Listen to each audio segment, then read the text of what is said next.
사랑하는 여러분 안녕하십니까? 오늘 또 하나님이 주시는 귀한 은혜와 평강이 저와 여러분에게 또 오늘 또 이렇게 함께 수고하고 있는 우리 전철수 장로님 사랑하는 자녀들에게도 넘치게 되시기를 바랍니다. 오늘은요 지난주에 이어서 요한계시록을 이해할 수 있는 그러한 방법 가운데 계시록 전체 22장에 있는 말씀들을 셋으로 나누어서 이해할 수 있는 그 방법을 말씀을 드리겠어요. 오늘 또 여전히 새로운 희망, 새로운 세상이라는 제목의 두 번째 시간입니다. 계시록을 이해하는 데 있어서는요, 전체적으로 지난주에는 제가 어떤 말씀을 드렸냐 그러면 계시록은 항상 성경이다라고는 그러한 관점에서 성삼위 하나님의 어떤 구원사역이라고는 그러한 관점에서 그리고 교회를 위해서 그리고 모든 상징과 비유는 그것은 역사를 바탕으로 다른 성경과의 계시의 일관성 속에서 그리고 천국과 지옥을 보여주는 그러한 말씀으로 모든 성도들을 이긴 자로 이끌어갈 수 있는 그러한 쪽에서 해석되어야 된다라는 말씀을 드렸어요. 오늘은요, 이 계시록 전체 22장에 있는 말씀들을 가장 클리어하게 이렇게 분명하게 이해할 수 있는 그런 방법 하나를 제가 말씀을 드리려고 그러는데요. 참고해서 계시록을 한번 읽어보시기를 바라겠습니다. 이 계시록을 전체로 이해하는 방법도 있지요. 1장에서 22장까지를 쭉 이해해가는 그런 방법도 있고요. 또 어떤 때는 둘로 나누어서 1장에서 11장까지 하고요. 12장에서부터 22장까지 전편, 후편처럼 이렇게 나누어서 이해할 수도 있고요. 또 하나는 셋으로 나눌 때도 여러 가지 방법이 있는데 과거, 현재, 미래로 이렇게 나누어서 볼 수도 있고요. 특별히 어떤 그런 하나님의 비밀이라고 얘기를 하고 있는 것이 이 계시록에 3번이 나오고 있는데 그러한 대목으로 이렇게 나누어서 이해를 할 수도 있고요. 또 하나는 서론, 전체 본론, 그리고 결론 이렇게 나누어서 이해할 수도 있고 뭐 또 넷으로 나눠서 본다든지 혹은 9부분으로 나눠 본다든지 뭐 이런 여러 가지 어떤 그런 방법들이 있습니다. 그러한 것들의 세세한 것들은요 제가 이 유튜브에서 이미 다른 어떤 영상들을 통해서 말씀을 드린 그것들을 참고하시면 좋겠고요. 오늘은 특별히 지금까지 소개하지 않았던 한 가지 방법에 대해서 말씀을 드리려고 그러는데 그것은 셋으로 나누어서 보는 방법인데 그것은 과거, 현재, 미래가 아니고 또 어떤 그런 뭐 하나님의 비밀이라고 하는 그것이 아니라 뭘 통해서 얘기를 말씀을 드리려고 그러냐 그러면 이 계시록에 나오는 3가지 재앙에 대한 그런 문제가 있거든요. 하나는 일곱 인의 재앙이 있고요. 두 번째는 뭐냐 그러면 그것이 7 나팔의 재앙이 있고요. 또 하나는 7 대접의 재앙이 있고 그렇습니다. 그런데 이 3가지 말씀들이 서로 계속해서 이어져 가는 그런 말씀이기도 하지만 성경은 신비하게도요, 이 말씀들을 제가 집중적으로 계시록을 연구해서 보니까 1장에서부터 7장까지에서 한 부분으로 완결을 시켜놓고 있고요. 또 8장에서부터 15장 4절까지 해서 또 완결된 구조를 가지고 있고요. 또 그리고 그 15장 5절에서부터 시작을 해서 20장 21절까지 완결된 구조를 가지고 있다. 이런 것들을 볼 수가 있어서 그것을 지금 말씀을 드리려고 하는 거예요. 이게 무슨 얘기냐 그러면 앞부분 1장에서 7장까지는 7인의 재앙 그러는데 이것을 저는 재난의 시대 이렇게 이름을 지어봤어요. 재난의 시대. 두 번째 이제 그 8장 1절에서부터 시작을 해서 15장 4절까지는 큰 환란의 시대 이렇게 볼 수가 있고요. 또 15장 5절에서부터 있는 그런 말씀은 마지막 재앙의 시대와 그 새하늘과 새 땅 이런 식으로 제가 어떤 그런 소제목들을 붙여봤습니다. 제가 이렇게 쭉 썼던 어떤 그런 책들이 여러 가지가 있는데 예수님의 비밀과 실상이라든지 혹은 요한계시록 강해라든지 요한계시록 큐티라든지 뭐 절대희망이라든지 여러 권의 제가 책들을 썼는데 그 가운데서는 되게 9부분으로 나누어서 2일 후에라고는 그러한 단어들을 중심으로 해서 9부분으로 나누어서 해석해가는 그와 같은 것들을 제가 소개를 해드렸는데 오늘은요 3부분으로 나누어서 이해를 할 때 어떻게 할 거냐 성경에 분명히 7이 나오고 7 나팔이 나오고 7 대접이 나오는데 그것을 어떻게 연결시켜서 해석할 거냐라고 하는 것들을 중심적으로 말씀을 드려보려고 그래요. 먼저 1장에서부터 7장까지 있는 내용들을 개략적으로 살펴보면요. 1장에서 요한 사도가 자기에게 하나님께로부터 받은 어떤 그런 그 이유가 뭐고 이 편지를 왜 쓰게 되었는가 라고는 그 동기에 대한 그런 말씀을 하고 있죠. 하나님의 말씀과 예수 그리스도에 대한 증거, 곧 자기가 본 것을 다 증언하다가 그러다가 이제 밤모섬에 그렇게 유배를 갔지 않습니까? 유배를 갔는데 거기에서 이렇게 재림하실 예수님을 만나고 예수님께로부터 너는 이 편지를 써가지고 7교회에 보내라는 그러한 사명을 그렇게 받게 되거든요. 그래서 이제 1장에서 그와 같은 사명을 받은 요한 사도가요, 2장과 3장에서 7개의 편지를 쭉 쓰게 됩니다. 7개의 편지를 쓸 때 그 형식들은 대개 어떤 형식을 취하고 있죠? 먼저 그 말씀을 하시는 예수 그리스도에 대한 소개를 합니다. 예수 그리스도께서 자신을 쭉 소개를 하셔요. 그 서문학교회 같은 경우에는 처음과 마지막이요 죽었다가 살아나시니가 이르시되 이렇게 말씀을 하고요. 그러면서 꼭 하시는 말씀이 성령이 교회들에게 하시는 말씀을 들을지어다 라는 그런 말씀들을 주시면서 이기는 자에게 주어지는 축복에 대한 그런 내용들, 그 교회에 대한 어떤 칭찬과 권면과 그리고 어떤 그런 그 주어지는 축복에 대한 그런 내용들로 이렇게 말씀을 하고 있는데, 그러한 말씀들 가운데요, 우리가 꼭 하나 새기고 가야 될 그러한 말씀 가운데 하나가 뭐냐면 첫사랑에 대한 얘기입니다. 에베소 교회에 주신 그러한 말씀 가운데 에베소 교회에 대한 그러한 말씀을 뭐라고 말씀을 하냐면요, 주님께서 내가 내 행위와 수고와 인내를 알고 또 내가 악한 자들을 용납하지 아니한 것과 또 내가 사도라 하나 사도가 아닌 자들의 그 거짓된 것을 그 시험에서 드러낸 것, 그리고 내가 참고 그리고 내 이름을 위하여 견디고 게으르지 아니한 것을 아노라, 그렇게 말씀을 하면서요, 그러나 내가 너에게 책망할 것이나니 너는 처음 사랑을 버렸느니라 라고 말씀하거든요.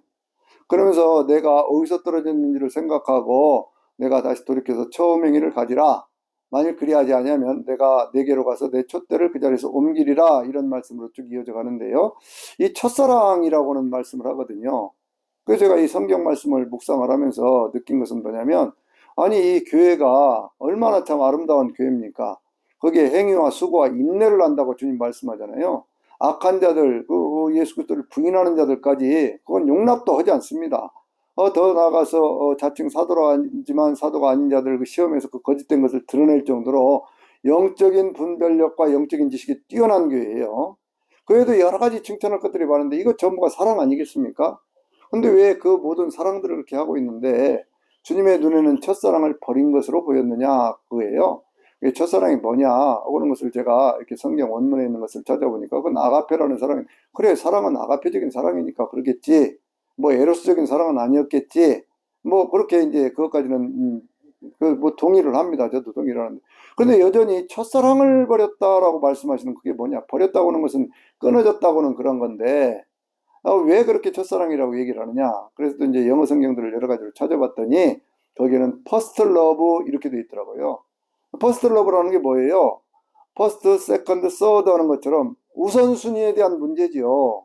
그러니까 우리가 주님 사랑할 때 세상에 사랑할 것들이 많이 있습니다. 뭐 남편도 사랑할 것이고 아내도 사랑할 것이고 가족들도 사랑할 것이고 주변에 있는 많은 것들을 우리가 사랑하고 아끼는 것들이 많이 있어요.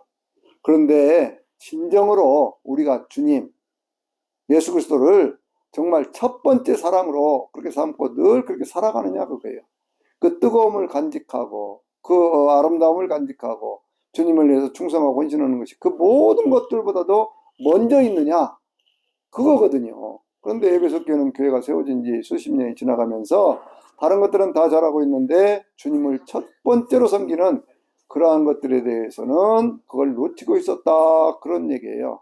그래서 저는 그 말씀을 보면서 많이 회개했습니다.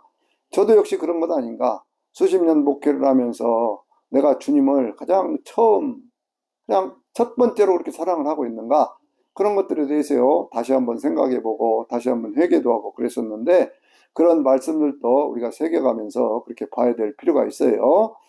그런데 어떤 이 교회들에게 주시는 말씀이 이그 2장과 3장에 나오죠. 그러니까 요한 사도가 첫 번째로 예수 그리스도를 만나고 사명을 받아서 교회들에 전하는 말씀을 꾸준히 다 전했습니다. 그래서 성령이 교회들에게 하시는 말씀을, 귀 있는 자는 성령이 교회들에게 하시는 말씀을 들을지어다 라고 하는 3장 22절로 딱 마치고 나니까요, 그 다음에 하늘문이 열리기 시작해요. 참 신비한 것 아니겠습니까? 인간이 어떤 자기의 사명을 다 주님께서 주신 사명을 감당하고 나니까 새로운 영적 세계가 열리는 거예요. 하늘문이 쫙 열렸습니다. 거기서 뭘 보게 됩니까? 거기에서 하나님의 보좌를 보고 거기에 내생물 24장로의 모습들도 보고 하나님 앞에 예배하는 모습을 봤어요. 여러분, 예배가 소중한 겁니다. 하나님을 찬양한다고 하는 것은요, 찬양이라고는 그러한 단어는 프레이즈라고는 그러한 단어는요, 브레싱이라는 단어하고도 같은 뜻을 가지고 있어요.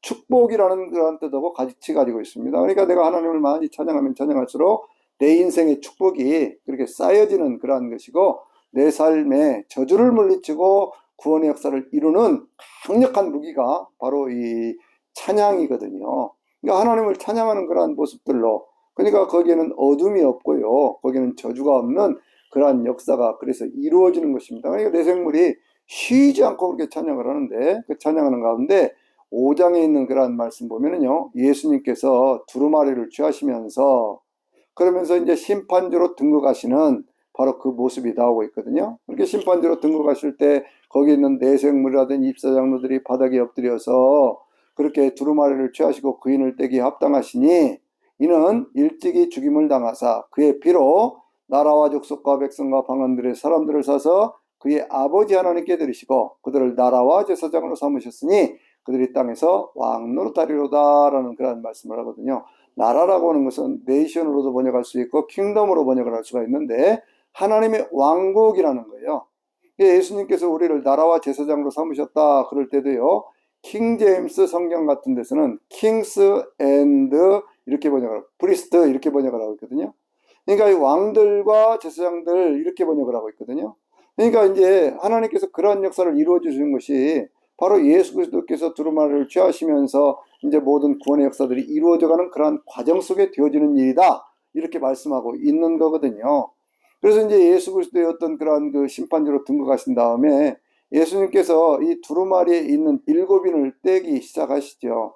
시일이라고 하는 그러한 단어는요, 봉인되었다 그런 뜻입니다. 봉인된 것이 풀려져야 그렇게 해야 이제 세상 가운데 역사가 나타날 거 아닙니까? 첫째 인부터 여섯째 인까지를 떼는 그런 여섯인의 어떤 그런 재난의 시대에 그것을 볼 수가 있는데, 왜 이걸 내가 재난의 시대라고 말씀을 드리냐면 마태복음 24장 7절에 있는 그런 말씀 보면은요, 주님께서 이 본문에 있는 이러한 그 계시록 7장에 있는 계시록 7장이 아니라 6장에 있는 인을 떼는 그러한 모습들을 바라보면서 주님께서 말씀하시기를 그게 진증과 전쟁과 기근과 뭐 악성 전염병과 거짓 선자들에 대한 그러한 말씀들을 하고 있거든요. 근데 그러한 사건들이 이루어지는 거예요. 흰말 탄 그 타면서 온 땅의 세상에 복음이 증거되기 시작하고요. 복음이 증거되는 바로 그 자리에 뭐가 있어요? 전쟁이 있고 기근이 있고 악성 전염병이 있고요. 그리고 거짓 선자들이 나타나서 사람들을 죽이는 그러한 사건들이 네 번째 인을 뗄 때까지 나타나고 있어요. 다섯 번째 인을 뗄 때는 어떤 사건이 나타나고 있을까요? 거기에는 그 순교자들이 나타납니다. 그러니까 하나님의 말씀과 자기들이 가진 증거로 말미암아 죽임을 당한 자들의 영혼이 있어 그들이 하나님의 보좌 앞 제단 아래에서 막 부르짖어 그렇게 기도를 하거든요. 주 하나님 곧 천지의 대주제시여 심판하시어 우리의 핏값을 갚아주기를 어느 때까지 하시나이까 그렇게 말씀을 했을 때 각각 그들에게 흰옷을 주시면서 주님이 말씀하시기를 아직 잠깐 동안 쉬되 너희 동무 종들과 형제들도 너희처럼 죽임을 당해서 그 수가 차기까지 하라 라고 말씀을 하셔요. 순교자들에 대한 모습이 나온 다음에는 뭐가 나오냐면 천재지변에 대한 얘기가 나와요.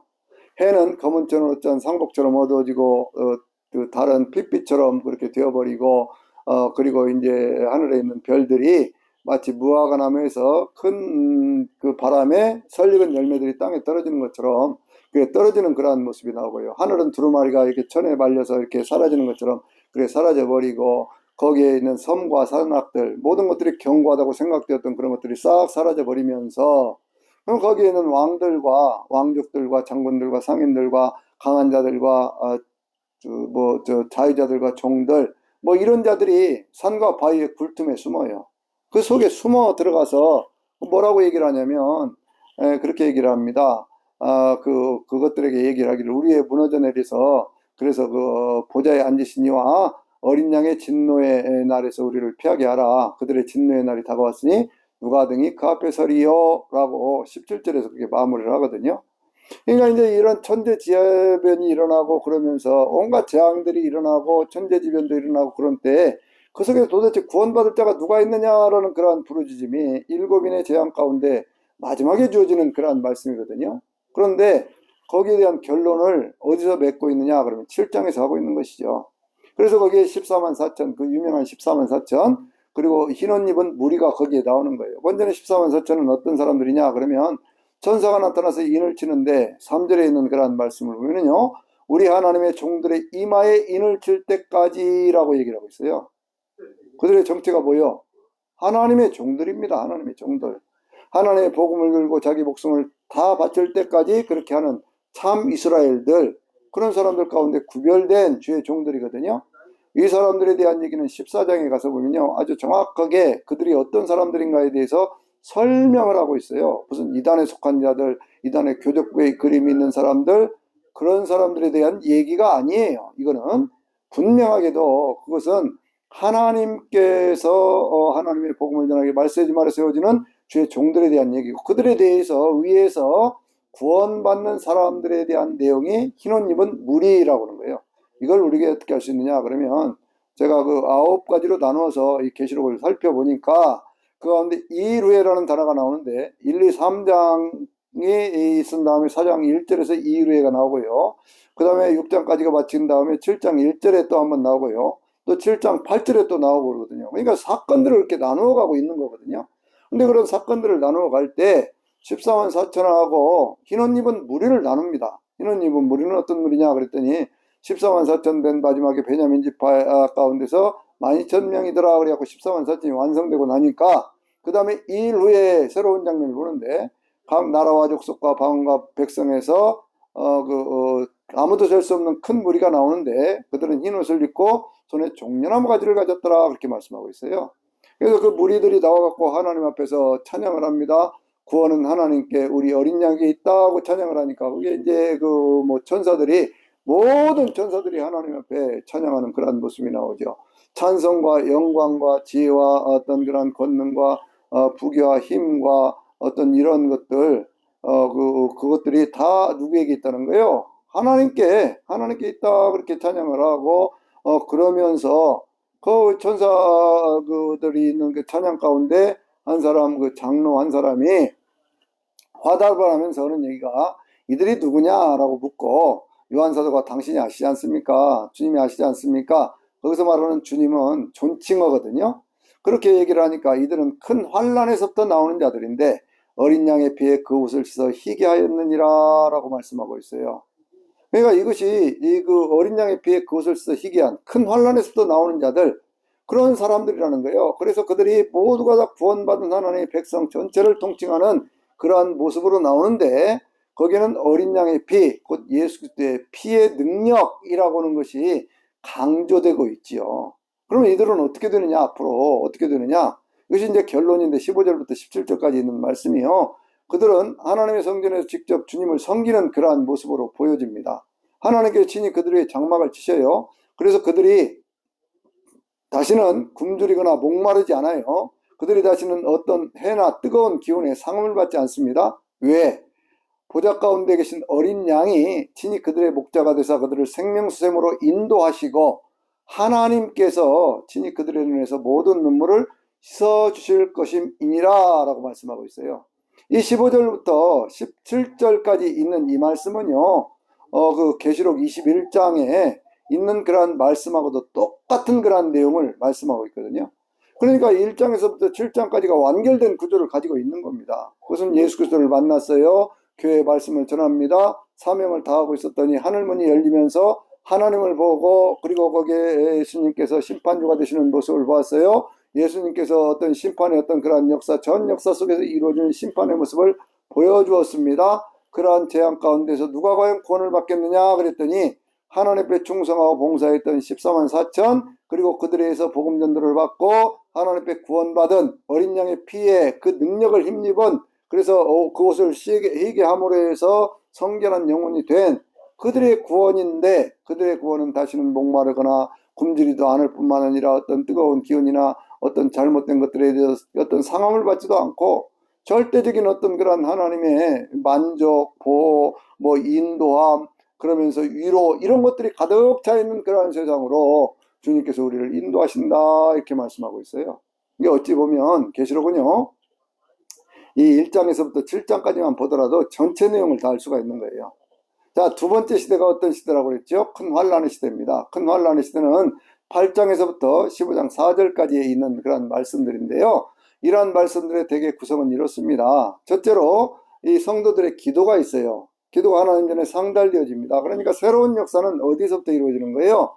성도들의 기도를 통해서 이루어지는 것이죠. 8장 3절에 있는 그런 말씀을 보면은요, 거기에 어떤 말씀이 있어요? 향연이 모든 성도들의 기도와 함께 천사의 손에 의해서 하나님의 보좌 앞에 있는 제단으로 올려지더라 이렇게 말씀하고 있어요.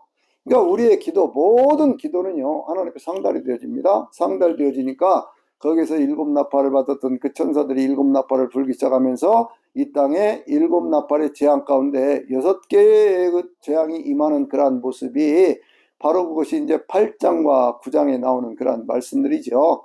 8장에는 어떤 역사가 있을까요? 그것은 네나팔의 재앙이 있는데, 먼저 땅에 피 섞인 우박과 불이 쏟아지죠. 땅에 어떤 그러한 재앙이 일어나는데 그 불의 심판 아닙니까?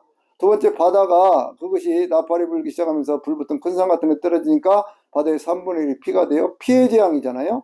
세 번째는 뭘까요? 그것은 불 붙은 큰 횃불같이 타는 별 하나가 땅에 떨어지는 그 별의 이름은 쓴쑥이라고 그랬어요. 물이 쓰게 되므로 그렇게 모든 많은 사람들이 죽게 되더라 그랬거든요. 고통의 시대죠. 고통의 시대. 불, 피, 고통. 그 다음에는 뭘까요? 해달 별들이 그 3분의 1씩이 빛을 비추지 않는 그러한 시대가 됩니다. 타격을 받아서 어둠의 시대, 혼돈의 시대입니다. 혼돈의 시대. 이게 마지막 시대의 어떤 그런 특징들 아니겠어요? 어떤 그런 불에 의해서 오늘날에도 무슨 뭐 산불 나가지고 LA 근처에 굉장히 많은 피해가 있다. 그런 얘기 우리가 듣지 않습니까? 그런 불의 어떤 그런 역사, 그리고 뭐 곳곳에 가는 곳마다 피로 가득한 세상 아닙니까? 피 흘림이 그냥 일상화되는 그런 시대 아니에요. 거기에다가 어떤 그런 어디 거짓된 가르침이라든지 뭐 이런 것들 때문에 사람들이 막 고통을 당하는 그런 시대 아니에요. 거기다가 이 어둠이 낮 3분의 1도 비침이 없고 밤 3분의 1도 비침이 없다고 그랬으니까 낮은 낮인데 낮에 속한 사람들도 있지만 완전히 어둠에 속한 사람들도 있고 낮과 밤이 아닌 그러한 세상 속에서 혼돈의 시대 속에 우리는 지금 살고 있는 것이거든요. 그런데 그것으로 끝난다고 얘기하지 않고 천사가 공중을 날아가면서 선포를 합니다. 뭐라고 선포를 합니까? 아직도 화가 있으니 아직도 새 천사가 불여할 새 나팔 소리가 남아있다 이렇게 얘기를 하고 있죠. 그래서 새 나팔 소리가 뭔가 했더니 그 9장에 보면은요 두나팔의 어떤 그런 역사가 있어요. 두나팔의 역사가 뭐냐 그러면 첫 번째는 그것이 바로 황충재앙에 대한 하나님을 믿지 않는 사람들의 그 이마에 인침을 받지 않은 자들만 해하라 그랬는데 그 해하는 그런 그 황충들의 모양을 쭉 묘사를 하면서 그들에게 이 왕이 있는데 임금이 있는데 그것이 바로 히브리어는 아바돈이요 헬라어는 아블론이다. 이렇게 무적행의 사자라고 얘기하는 사탄이 그런 역사를 하고 있다. 그렇게 얘기를 하고 있어요. 그 다음에 이제 9장 11절부터 있는 그런 말씀들을 쭉 보면 어떤 얘기가 있느냐 그러면 그 가운데는요, 유브라데 전쟁에 관한 그런 말씀이 있죠. 그런데 그들이 많은 재앙 가운데 사람 3분의 1이 죽으면서도 그 재앙에 죽지 않은 자들은 뭐 하느냐 그랬더니 귀신들을 섬기고 말하거나 듣지 못하는 그런 우상들을 경배하면서 그러면서 살인과 음행과 복술과 도둑질을 회개하지 아니하더라 그렇게 말씀하고 있어요. 그러니까 큰 환란 가운데서도 그들은 회개를 하지 않는 그런 시대예요. 많은 사람들이 죽임을 당합니다. 이 죽임 당하는 것에는 누가 속해 있을까요? 하나님을 믿는 백성들도 속해 있는 것이죠. 어떤 사람들은 계시록 4장에서 다 휴거가 없다 그렇게 얘기를 하지만 그건 성경을 잘못 읽은 겁니다. 환란의 시대가 되어졌을 때 그 가운데 많은 사람들이 죽임을 당하는 그러한 모습들이 9장에도 나오고 있거든요. 그런데 이제 10장에 보면 그러한 시대에 정말 필요한 사람이 있죠. 그게 누굴까요? 하나님의 말씀을 받아먹은 주의 종이 필요한 겁니다. 그래서 요한 사도에게요 하나님의 말씀을 천사가 힘센 천사가 나타나서 이걸 전해주면서 10장 7절에 보면 하나님의 비밀이라는 그런 단어가 있거든요. 그것이 뭐냐면 천사가 하늘을 향해서 오른손을 들고 그렇게 맹세를 하면서 뭐라고 얘기를 하냐면 하늘과 그 가운데 있는 물건들, 땅과 그 가운데 있는 물건들, 바다와 그 가운데 있는 물건들을 창조하신 이를 가리켜 맹세하여 이르되 이제 지체하지 아니하리니 일곱 번째 천사가 소리를 내는 날 곧 그 나팔을 불 때에 하나님께서 그 종 선자들에게 주신 복음에 이른 것 같이 하나님의 비밀이 이루어지리로다 이렇게 말씀합니다. 하나님의 구원이 이루어지는 그 사건에 대한 것들을 쭉 말씀을 하고 있거든요. 그러면서 천사가 뭐라고 얘기합니까? 너는 가서 나라와 백성과 방언과 임금들에게 다시 애언하여야 하리라 이렇게 말씀을 했죠. 그러면서 이제 11장을 시작하면서 금지팡이와 같은 갈대자를 주면서 너는 일어나서 그래서 하나님의 성전과 그 제단에서 경배하는 자들을 측량하되 성전 바깥마당은 측량하지 말라고 말씀을 하면서 그때예요. 두 증인의 역사가 나타나는 거예요. 두 증인은 스가랴 4장에 보면 거기에 잘 나타나고 있거든요. 이러한 세세한 내용들은 제가 거듭 말씀을 드리지만 제가 강의했던 계시록 강의 68번에 걸쳐서 해놨던 그런 내용들을 보면 상세하게 다 설명이 되어 있으니까요. 그 주중인의 어떤 그런 사역이 있습니다. 그 시대에요. 정말 환란 가운데서 목숨 걸고 하는 거예요. 그래서 그들이 목숨을 걸고 이렇게 복음을 전했을 때에 그럴 때 어떤 역사가 나타나냐 그러면 무적행에서부터 한 짐승이 올라와서 그들을 죽이거든요. 그래갖고 그들의 시체를 장사도 못하게 하거든요. 그래서 그 계시록 11장 10절에 있는 그런 말씀을 보면 그 선지자가 땅에 있는 사람들을 괴롭게 한 거로 그들이 그들의 시체를 보고 즐거워하며 서로 예물을 보내더라 그렇게 얘기를 하고 있어요. 땅에 속한 자들이에요. 하늘에 속한 사람들이 아닙니다. 그들이 그렇게 하거든요. 그런데 사흘 반이 지납니다. 여기에 계시록이 말하는 휴거의 사건, 들려 올림에 맞는 사건이 있어요. 하나님께로부터 생기가 그들 가운데 들어갑니다. 그들이 두 발로 일어서니까 거기에 있는 그 구경하던 자들이 두려워합니다. 하늘로부터 음성이 납니다. 하늘 보좌로부터 음성이 나요. 이리로 올라오라. 그러니까 그들이 구름을 타고 하늘로 올라가는 그런 모습이 그 가운데서 보여지고 있어요. 그러니까 그들의 원수들도 구경하더라 그렇게 말씀하고 있거든요. 그런 다음에 이제 11장 15절에 보면 어떤 그런 사건이 일어나고 난 다음에 뭐 어떤 사건이 있느냐 그러면 그 가운데서요 뭡니까 일곱 번째 천사가 나팔을 부는 그것이 이루어져요. 일곱 번째가 나팔을 부니까 거기에 있는 사람들이 이제 우리 하나님의 구원과 구원이 이루어지고 그리스도의 나라가 이루어졌다고 막 선언을 하고 그러거든요. 그러면서 그 땅에 이루어지는 모든 것들 가운데 하나님이 친히 그 땅에서 왕이 되어 통치를 하신다고 그러니까 이방들이 분노를 했다고 그랬어요. 하나님의 진노가 내려서 죽은 자들을 심판을 하십니다. 그러면서 하나님의 종 선자들과 성도들과 작은 자나 큰 자나 하나님의 이름을 경외하는 자들에겐 상을 주시고 그리고 땅을 망하게 하는 자들을 멸망시키실 때로서이다 그렇게 말씀하고 있어요. 그래서 맨 마지막 절에 있는 말씀은 하나님의 성전이 쫙 열리면서요. 그러면서 그 가운데서 하나님의 언약궤가 보이고 그러면서 그 번개와 음성과 우레소리와 지진과 큰 우박이 있더라 이렇게 말씀하고 있거든요.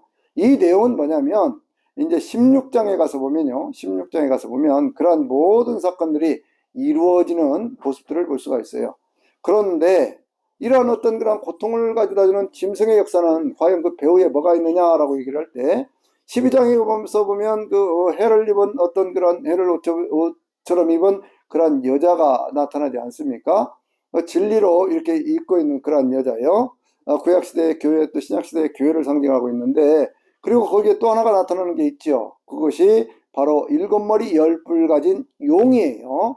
그래서 이 용과 그 사자들과 부하들과 그리고 미가엘과 그의 사자들이 서로 전쟁을 하는데 하늘에서 그 용과 그 사자들이 그 이기지를 못하고 땅으로 떨어지는 모습이 이 계시록의 12장에 그렇게 나타나고 있어요.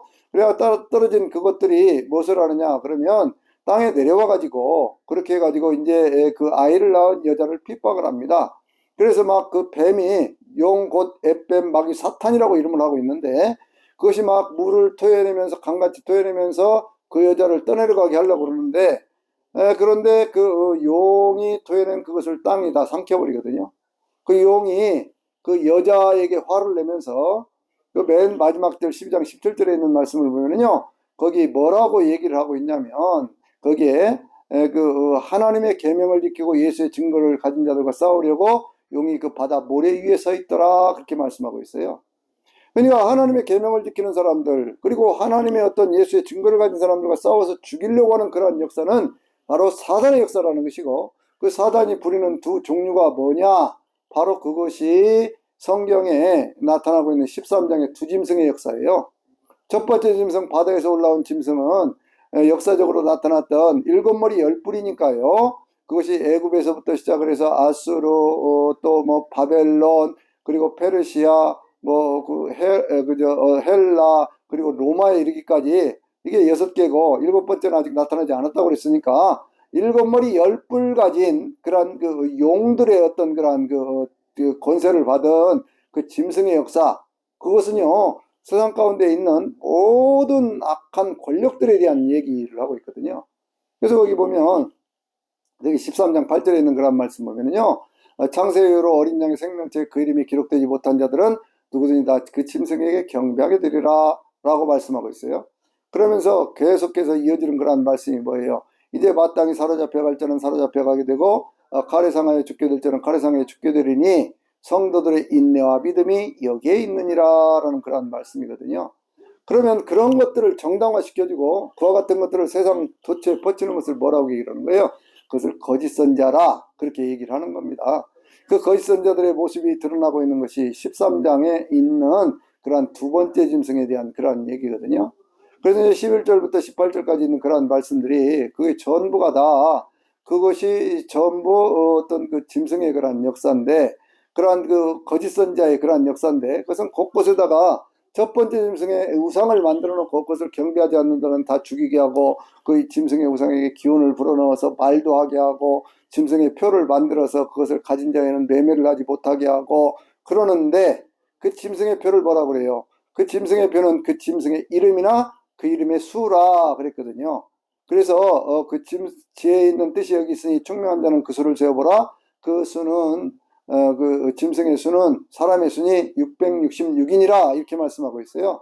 그리고 그 짐승의 수는 사람의 수라고 하는, 짐승은 뭐다? 사람이다 라고 하는 모든 권력을 가진, 모든 권력을 통합해서 가려고 있는 그러한 권력자, 바로 그 상징하는 수가 666이고, 그것은 이제 고대사회에서 게마트리온 기법이라고 하는 것이 있는데, 그 기법에 의하면 네로라고 하는 그러한 이름을 풀면 666이 되는 것이고, 계시록이 쓰여지던 그러한 시대에는 도미티안이 되는 것이고, 그 위에 시대로 보면 히틀러도 될 수 있고, 마지막 시대에 나타날 어떤 적그리스도의 모습을 상징하고 있는, 그것이 바로 사탄을 상징하고 있는 그 숫자가 666이다 이렇게 이해를 하시면 되는 거예요.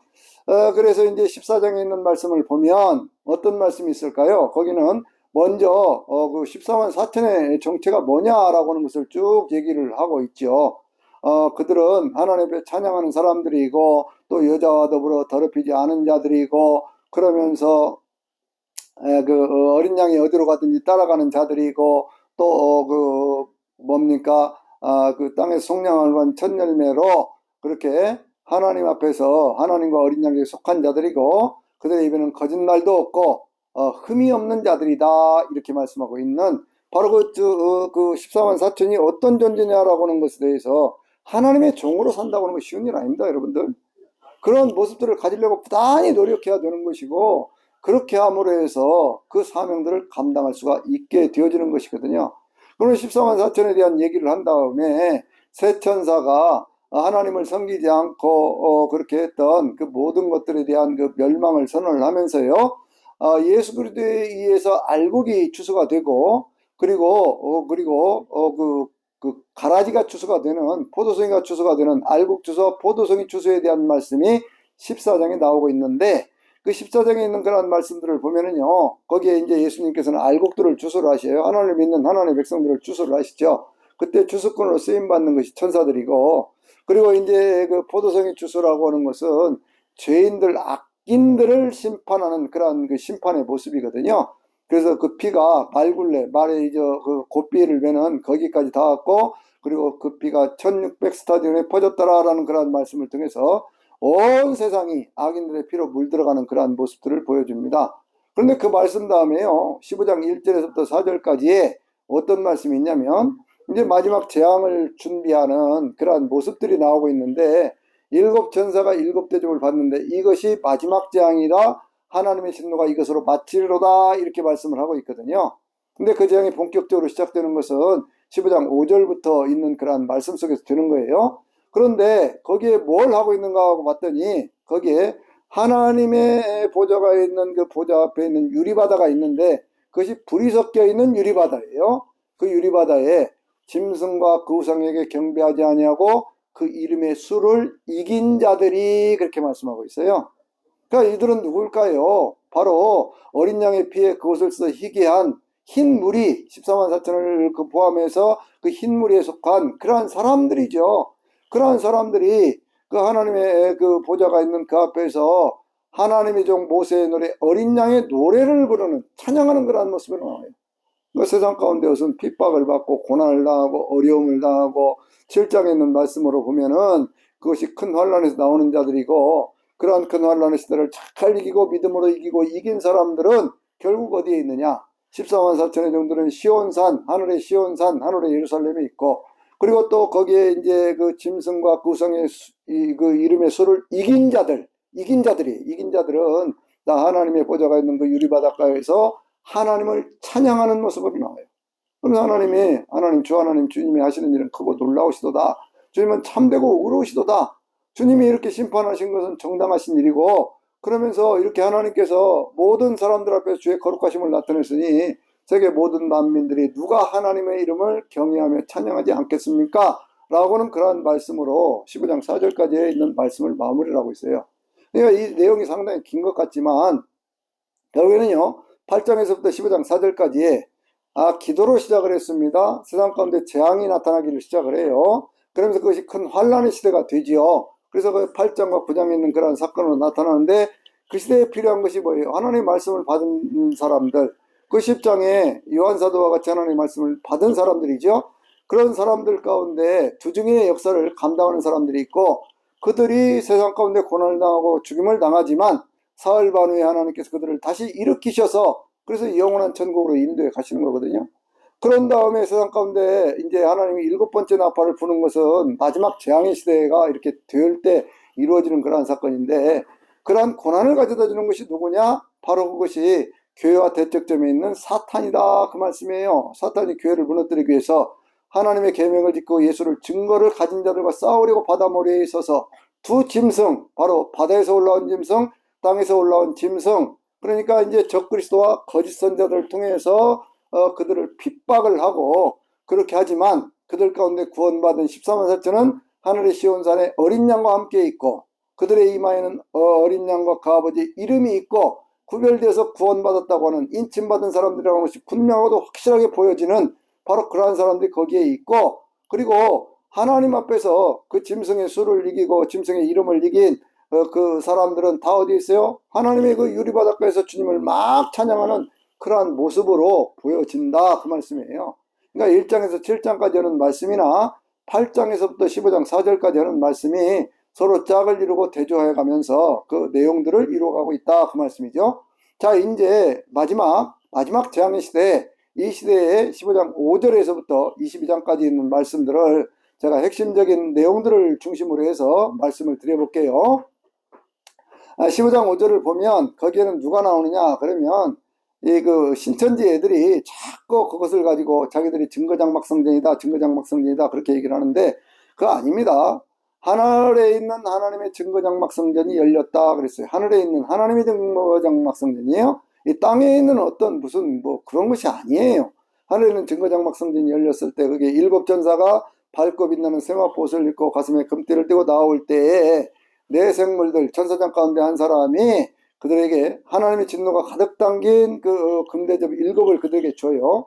하나님의 영광과 능력으로 말미암아 성전의 연기가 가득하고, 그러면서 그곳에 뭐가 있느냐 그러면 그 일곱 천사의 일곱 대접의 재앙이 끝이기 전에는 그 아무도 그 성전에 들어갈 자가 없더라라는 말씀으로 일단 서론적인 얘기를 하면서, 그럼요 16장에서는 일곱 대접의 심판이 있어요. 일곱 대접의 심판이라고 하는 것은 악한 자들에 대한 심판이 본격화된다라고 하는 것을 말씀하고 있는 거거든요. 그래서 맨 처음에는 짐승과 그 우상에 경배한 자들에게 이렇게 대접이 부어지니까 그들에게 이 고치지 못할 그런 악한 질병들이 생기고요. 그러면서 이제 바다에도 또 강에도 또 거기 이제 해에도 막 그런 재앙들이 막 쏟아지기를 시작을 하는 겁니다. 그러면서 짐승의 나라와 그 보좌에도 그것이 쏟아지고요. 그리고 더 나아가서 이제 그 유브라데 강에 그것을 부었더니 거기에 어떤 역사가 나타나느냐? 그러면 거기에 강물이 마르면서 그러면서 동방으로부터는 왕들의 길이 예비되어졌다. 그렇게 얘기를 해요. 마지막 전쟁을 준비하는 그런 모습들이 보여지는 것이죠. 근데 거기 아주 놀라운 말씀 하나가 있습니다. 그것은 뭐냐면 거기서 이제 요한서도가 또 보니까 용과 짐승과 거짓 선자의 입에서 개구리같이 더러운 새 영이 나오는데 그것들은 귀신의 영이라 그랬어요. 그것들이 하나님의 큰 날에 있을 전쟁을 위해서 땅 사방으로 흩어져 가서 땅에 있는 그러한 사람들, 군대들을 모으더라라는 그러한 말씀이 있고, 16장 16절에 있는 그러한 말씀을 보면 그들이 아마겟돈이라고 하는 것으로 사람들을 모으더라 그런 말씀이 있습니다. 그러니까 바로 그러한 역사들이 일어나는데 일곱 번째 전사가 대접을 부으니 그 대접을 붓는 가운데서 어떤 역사가 나타나느냐 그러면 하늘에서 막 뭐라고 할까요? 그 땅에서 큰 지진이 일어나는데 그 성이 그러니까 이제 그 당시에 로마를 상징하는 바벨론 그것이 쫙 세 조각으로 나누어집니다. 세 조각으로 나눠졌다는 완전한 파멸을 얘기하는 것이거든요. 그러면서 맨 마지막 절에 있는 말씀 보면 무게가 한 달란트나 되는 그런 우박이 하늘로부터 떨어져서 그래서 사람들이 많이 죽는데 그들이 하늘의 하나님을 막 비방하는 모습이 나오고 그러는데 왜 그러느냐 그랬더니 그 재앙이 심히 크고 중함이더라 이렇게 얘기를 하고 마지막 파멸의 어떤 그러한 것 악한 자들에 대한 심판을 얘기를 하고 있는 거예요. 그걸 좀 더 구체적으로 말씀하고 있는 것이 17장의 음녀의 심판, 18장의 바벨론의 심판인데 음녀와 바벨론은요 동전의 양면과 같은 그러한 모습을 보여줘요. 음녀는 그건 뭐와 같은 것이냐 그러면 그것은요 바로 종교적이고 문화적인 어떤 그러한 세력이 하나님을 대적하는 그러한 세력들을 얘기를 합니다. 그런데 이 음녀에 대한 정체를 얘기를 할 때 17장 5절에 있는 그러한 말씀을 보면요 그 이마에는 이름이 있으니 그것은 큰 바벨론이라 큰 바벨론이라 땅에 음란한 것들과 가증한 것들의 어미라고 이렇게 되어 있거든요. 근데 이것이 계시록에 크게 쓰여져 있는 두 가지 대문자로 쓰여진 그러한 본문 가운데 하나예요. 하나는 어디에 있느냐 그러면 19장 16절에 있는데 재림하시는 예수님의 옷과 다리에 이름이 쓰여져 있어요. 그 이름이 왕의 왕이요 만주의 주 만왕의 왕이라고 하는 그런 이름이 거기에 쓰여져 있거든요. 그러니까 이 두 세력이 서로 충돌하고 있는 그 현장을 우리에게 보여주고 있는 것이 계시록에 있는 그런 말씀인데 이러한 음녀의 세력이 완전히 망하게 되는데요. 그 망하게 되는 것 가운데 특별히 이제 17장 14절에 있는 그러한 말씀 속에는 어떤 말씀이 있냐면 이 그 음녀의 어떤 그런 조종을 받는 그런 모든 세력들이 이 그 예수님의 어떤 그러한 그 예수님을 따르는 그러한 무리들과 함께 전쟁을 합니다. 그래서 이제 왕들과 그 짐승과 그 왕들과 그런 것들이 전부가 다 예수님과 그 군대와 함께 전쟁을 하는데 그런데 예수님은 만왕의 왕이고 만주의 주심으로 그를 이기실 터이요 그와 함께 있는 자들 곧 부르심을 받고 택하심을 받은 진실한 자들도 그들을 이기리로다 그렇게 말씀을 하면서 마지막 전쟁에서도 그걸 이기는 그러한 모습을 보여주거든요. 음녀의 세력은 결국 정치 권력을 등에 업고 그 위에 올라타서 그렇게 해가지고 모든 권력을 행사하던 그것은 어디에서 망할까요? 성경이 정말 멋지게 표현하고 있는 것은 뭐냐면 그것은 바로 그 짐승들에 의해서 그 음녀가 망한다 그렇게 말씀하고 있어요. 그 짐승과 그 군대들 그 왕들이 음녀를 미워합니다. 미워해가지고 그렇게 가지고 그 음녀를 벌거벗겨서 그 살을 먹고 불로 아주 사르고 태워버린다고 하는 그런 말씀을 하고 있어요. 그러니까 그것들이 망하는데 왜 그러느냐 그랬더니 하나님께서 그들에게 그러니까 그 왕들 세상에 있는 적그리스도 뭐 거짓 선지자 그런 권력자들 모든 이런 것들에게 거기에다가 그 하나님께서 하나님의 뜻대로 할 마음을 그들에게 주셔서 하나님의 말씀에 응할 때까지 그렇게 하셨기 때문에 그들이 그와 같은 일을 한다 그런 얘기예요. 그러니까 어떤 그 거짓된 그런 하나님을 대적하는 거짓된 사탄의 무리 그것이 종교적인 세력으로 정치 권력을 이용해서 온 세상을 흐트러 버렸지만 그러나 그 세력은 결국 정치 권력에 의해서 망한다 그런 얘기예요. 그래서 17장 맨 마지막 실 18절에 있는 말씀 보면 금녀가 정체가 도대체 뭐냐 그렇게 얘기를 했을 때 그 여자는 뭐냐 그러면 땅의 임금들을 다스리는 큰 성이라 이렇게 얘기를 합니다. 그런데 그 큰 성이 뭐냐 그랬더니 바로 18장에 바벨론에 대한 얘기를 하고 있거든요. 바벨론이 망했다고 하는 그러한 선언을 그 천사가 나타나서 얘기를 하면서 이 바벨론이 망해가는 그러한 과정 전체를 담고 있는 것이 바로 18장에 있는 그러한 말씀의 내용이에요. 18장에 있는 그런 이 바벨론이 망하는 것이 왜 그렇게 망하느냐 하고 보면, 그것은 하나님께서 결국 그를 심판하셨기 때문에, 성도들과 선지자들과 그리고 예언자들과 사도들, 바로 이러한 사람들을 위해서 하나님께서 그들을 심판하셨기 때문이다 라고 하는 것이고, 맷돌같이 큰 돌을 그렇게 이제 던진 것처럼, 바다에 던진 것처럼 하나님께서 그를 심판하셨기 때문에 그들 가운데 다른 것들이 다 보이지 않는다고는 그러한 말씀을 하고 있습니다. 그 안에서는 뭐가 발견이 될까요? 그 땅의 왕족들은, 그 땅의 상인들은 전부 그 땅의 왕족들인데 그들의 복술로 만국을 미혹하게 하였고, 그 성 안에서는 성도들과 선지자들과 그 땅에서 죽임을 당한 모든 자들의 피가 발견되었다라고 말씀하고 있거든요. 그러니까 망할 수밖에 없는 그 이유가 있는 거예요. 그런데 이것을 뭐 요즘에 어떤 사람들이 그 해석을 하는 걸 보면, 이건 카톨릭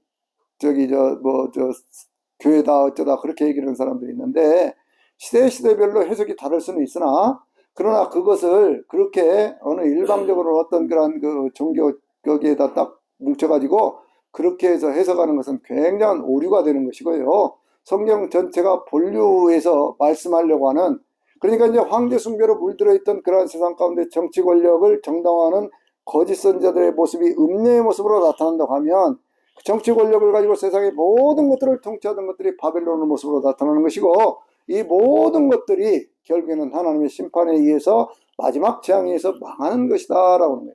그것을 더 적나라하게 보여주는 것이 뭐예요? 19장에 예수 그리스도의 재림이죠. 예수 그리스도는 4번의 할렐루야 찬양 가운데 재림을 하시면서 어린 양의 혼인잔치를 이루셔요. 그래서 어린 양의 혼인잔치에 청함을 받은 자들의 복이 있다라고 하는 계시록이 말씀하고 있는 7가지 복 가운데, 그 가운데 4번째 복인 바로 그 복을 우리에게 말씀하고 있는 거거든요. 그래서 이제 어린 양의 혼인잔치에 참여한 그런 사람들이 전부가 뭐가 되어서 나타나느냐 그랬을 때, 예수 그리스도와 함께 흰 백마를 타고 흰 옷, 받고 빛나는 세마포옷을 입은 큰 군대의 모습으로 이렇게 주님과 함께 재림하시는 그러한 모습을 볼 수가 있거든요. 예수 그리스도의 재림하시는 그러한 모습 가운데 예수님의 그 형상을 묘사하고 있는 것을 보면, 그 머리에는 많은 면류관이 있고 그 눈은 바로 그 하얀 눈과 같이, 양털같이 그러한 눈이고, 그 눈은 불꽃 같다고 하는 바로 계시록 1장에서 말씀하고 있는 그러한 내용과 같은 모습으로 얘기를 하면서, 그분의 이름은 충신과 진실인데 그분이 공의로 세상을 심판하신다 이렇게 말씀을 하고 있어요.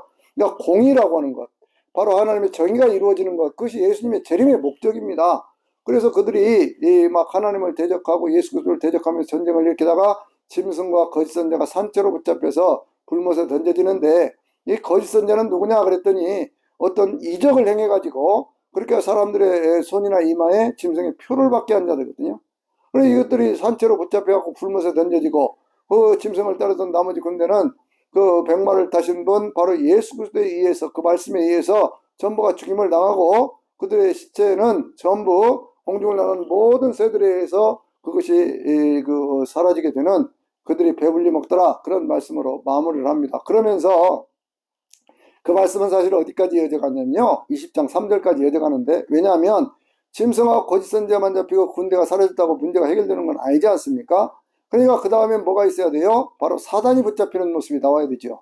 그러니까 이제 하늘에서부터 한 천사가 쇠사슬을 가지고, 그러면서 무저갱의 열쇠를 가지고 내려와서 용봇 에뺀마귀 사탄이라고 하는 걸 붙잡아서 결박해서 무저갱에 던져가두고 그 위에 인봉하니 그가 다시는 1000년 동안 만국을 미혹하지 못하게 하더라. 그러나 그 후에는 반드시 잠깐 다시 노이로다 이렇게 말씀하고 있어요. 그것이 8번째 계시록의 8번째 부분하고 9번째 부분이 나누어지는 그런 장면인데요. 천년왕국이라고 하는 것이 드디어 이루어지는 것이죠. 천년왕국은 뭐와 같은 것이냐 그러면요, 쉽게 얘기를 하면 바로 하나님을 위해서 충성하고 봉사했던 그러한 사람들에게서는 바로 신혼생활과 같은 그러한 것이 지상에서 이루어지는 거예요. 하나님은 반드시 보상을 하십니다. 반드시 하나님을 위해서 충성하고 봉사한 사람들을 보상을 하시는데, 그러니까 거기에 있는 사람들을 보니까요, 어떤 사람들이 있냐면, 하나님 그 예수를 증언을 하고, 그리고 하나님의 말씀을 증언한 것 때문에 목배임을 당한 자들의 영혼, 순교자들이잖아요. 영혼과 A예요. 그리고 B는 뭐냐 그랬더니 짐승과 우상에 경배하지 아니하고 그 오른손이나 이마에 표를 받지 않은 자들, 바로 이긴 자들이죠. 그 둘이 살아서 그랬어요. 에제산 부활하여 그 말씀이에요. 그들이 그리스도의 제사장이 되어 천년 동안 왕노릇하니, 그리고 이제 거기에 가르치고 주어진 말씀이 뭐예요? 나머지 죽은 자들은 그 천년이 차도록 살지 못하더라 라는 그런 말씀이거든요. 그 천년이 차도록 살지를 못하는 거예요. 그러나 그 뒤에 어떤 말씀이 있어요? 하나님 앞에 그렇게 그 구원을 받은 그러한 사람들, 천년왕국을 이루는 사람들은 이것은 첫째 부활이라 둘째 사망이 그들을 다스리는 권세가 없고, 그들이 하나님과 그리스도의 제사장이 되어 천년 동안 왕노릇하리로다, 이렇게 말씀을 하고 있습니다. 이게 무슨 얘기예요? 지상에서 이루어지는 영원한 어떤 그런 그 천년왕국의 어떤 그런 역사 속에 하나님께 주시는 그런 은혜와 축복을 누리며 사는 그러한 은혜가 우리 가운데 있다, 그런 얘기예요. 이 천년왕국은 이 땅에서 이루어지는 사건, 그걸 지금 우리에게 말씀하고 있는 겁니다. 천년왕국의 시대가 지나가고 나면 상세한 내용들은요, 제가 거듭 말씀드리지만 제가 68번에 걸쳐서 나누어서 이렇게 쭉 해석을 해놓은 그러한 계시록 강해를 보시면 조금 더 쉽게 이해가 될 겁니다. 제가 지금 스킵하듯이 이렇게 넘어가고 있으니까요, 그러한 내용들은 그렇게 살펴보시면 되는 거예요. 그러면서 어떤 사건이 있습니까? 마지막 백보자 심판이 있기 전에 사단이 반란을 일으켰다가 불못에 던져지고, 마지막 백보자 심판 가운데 모든 죽은 자들이 그 앞에 서 있는데 그 앞에 생명책이 펴져 있고 행위록이 펴져 있는데 그들의 책들에 기록된 대로 심판을 받고, 생명책에 기록된 대로 심판을 받는 게 아니고 행위록에 기록된 대로 그렇게 심판을 받는 거예요. 이게 자기 행위를 따라서 심판을 받고 그들이 다 불못에 던져지게 되는데, 생명책에 그 이름이 기록되지 못한 자들은 누구든지 다 불못에 던져지게 되더라, 이렇게 말씀해요. 그때에 하나님의 그 크고 흰 보좌 앞에서 땅과 하늘이 사라져버리는 그러한 모습을 보여주고 있거든요. 그러니까 처음 하늘 처음 땅은 바로 백보자 심판, 바로 거기에 있는 그 자리에서 다 사라져버리고, 그리고 이제 21장부터 보면 새하늘과 새 땅의 역사가 나타나지 않습니까? 새하늘과 새 땅이요, 바로 내가 또 새하늘과 새 땅을 보니 바로 하나님께서부터, 하늘에서부터 새하늘과 새 땅이 내려오는 것을 봐요. 그런데 그같이 그 단장한 것이 뭐가 같아요? 신부가 그 남편을 위하여 단장한 것 같더라 그랬습니다. 하나님이 그들과 함께 계셔요. 하나님이 그들 안에 장막을 치십니다. 하나님이 그들과 함께 계시면서 그들이 하나님의 백성이 되고 하나님이 그들에게 장막을 치시니까 어떤 역사가 나타나요? 그러니까 거기는 다시는 죽음이 없고 아픈 것도 없고 애통하는 것도 없고 곡하는 것이 없는 바로 그러한 영원한 새로운 세상이 이루어지게 되는, 보좌에 앉으신 분이 말씀하십니다. 보라 내가 만물을 새롭게 하노라고 말씀하시고, 그러면서 이 모든 말씀은 참되고 진실한 하나님의 말씀이 기록하라고 말씀을 하시고, 그러면서 내가 목마른 자에게 값이 샘물을 준다고 말씀하시고, 나는 처음과 마지막이며 시작과 마침이라고 말씀을 하십니다. 이기는 자에게는, 그러면서 하시는 말씀, 내가 이 모든 것들을 다 이루었다고 말씀을 하시면서 이기는 자에게는 내가 이것들을 상속하여 주리니 나는 그의 하나님이 되고 그는 내 아들이 되리라 라고 말씀을 하셔요. 그러나 8절에 있는 말씀을 보면은요, 두려워하는 자들, 믿지 않는 자들, 또 우상 숭배하는 자들, 살인자들, 음행하는 자들, 도둑질하는 자들, 거짓말하는 자들, 이 모든 자들은 다 물과 유황으로 타는 것에 던져지게 된다 라고 하는 말씀을 하고 있는 거예요. 그래서 천국에 대한 아름다운 모습을 쭉 이제 21장 10절에서부터 쭉 묘사를 하신 다음에 21장 17절에 있는 27절 맨 마지막 절에 있는 말씀을 보면은요, 거기에 생명책에 기록된 사람만 그 성 안으로 들어가리라라고 말씀하고 있어요. 그게 더러운 자들, 거짓말하는 자들, 음행하는 자들, 이런 사람들은, 도둑질하는 사람들, 이런 사람 다 천국에 들어갈 수가 없어요. 그러면서 이제 22장에 있는 그러한 말씀을 통해서 주님께서 거기는 다시는 저주도 없다.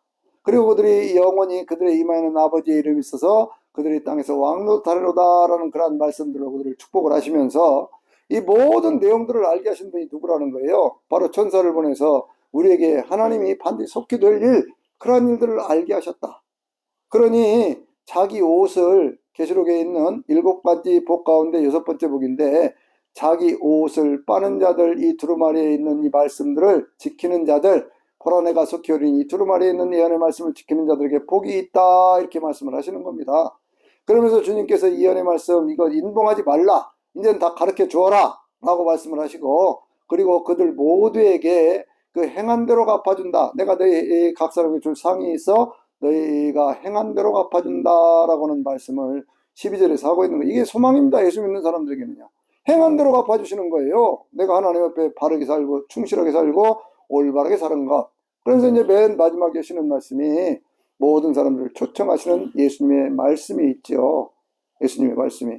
그런데 우리가 여기서 꼭 하나 기억해야 될 것이 있습니다. 그것은 뭐냐면 이제 18절, 19절, 20절 아마 그럴 거예요. 거기에 보면 이 두루마리에 있는 예언의 말씀을 더하거나 빼지 말라고 그랬지요. 더하는 자에게는 이 책에 기록된 재앙을 다할 것이고 빼는 자에게는요. 원래 원문에는 세 가지로 번역이 되어 있는데 우리 개역 개정에는요. 그걸 두 가지만 번역을 해놔서 제가 말씀을 드리는 거예요.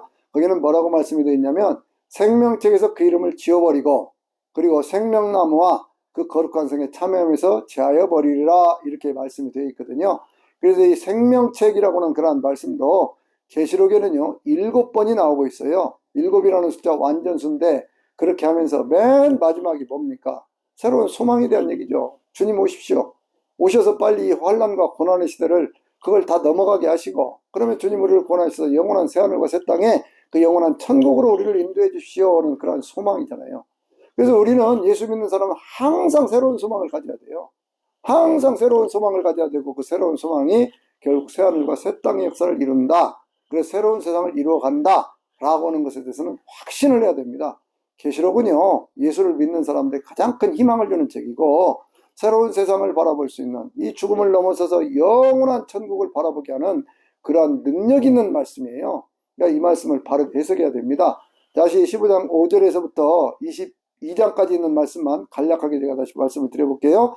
자, 하나님께서 7 대접을 천사들에게 주었습니다. 7 대접의 재앙이 16장에서 이루어지죠. 음녀에 대한 심판이 17장에서 이루어집니다. 18장에서 바벨론에 대한 심판이 이루어졌어요. 그 모든 것들을 완성하시는 분은 재림하시는 예수님이시고 그래서 마지막 그 짐승과 그 무리가 그것들이 다 잡혀서 죽고 그렇게 되어졌을 때 사단도 그렇게 잡혀서 무적행에 던져지는데 천년왕국이 지난 다음에 사단이 풀려나서 그렇게 가지고 다시 하나님 앞에 대적하는 그런 역사가 있어요. 그걸 곡과 마곡의 전쟁이라고 그러는데 그때 하늘에 불이 내려와서 그 대적하는 자들을 다 불살라버리고 사단도 불못에 던져져서 영원한 심판이 이루어지게 되고요. 그러면서 백보자 심판을 통해서 모든 죽은 자들이 천국과 지옥으로 나눠지게 되는데 천국에 들어가는 그러한 사람들 우리 하나님의 백성들에게 있어서는 죽음도 없고 아픔도 없고 고통도 없고 눈물도 없는 그러한 영원한 세상에서 하나님을 섬기면서 다시는 저주도 없고 다시는 어둠도 없고요. 가장 아름답고 멋진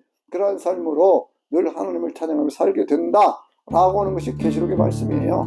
그러니까 이 계시록을 보면서 늘 주 예수여 오시옵소서 마르나타라고 하는 그런 신앙의 고백이 저나 여러분에게서 일상화 되어지는 그러한 믿음의 삶을 이긴 자의 삶을 살 수 있게 되시기를 주의 이름으로 축원합니다.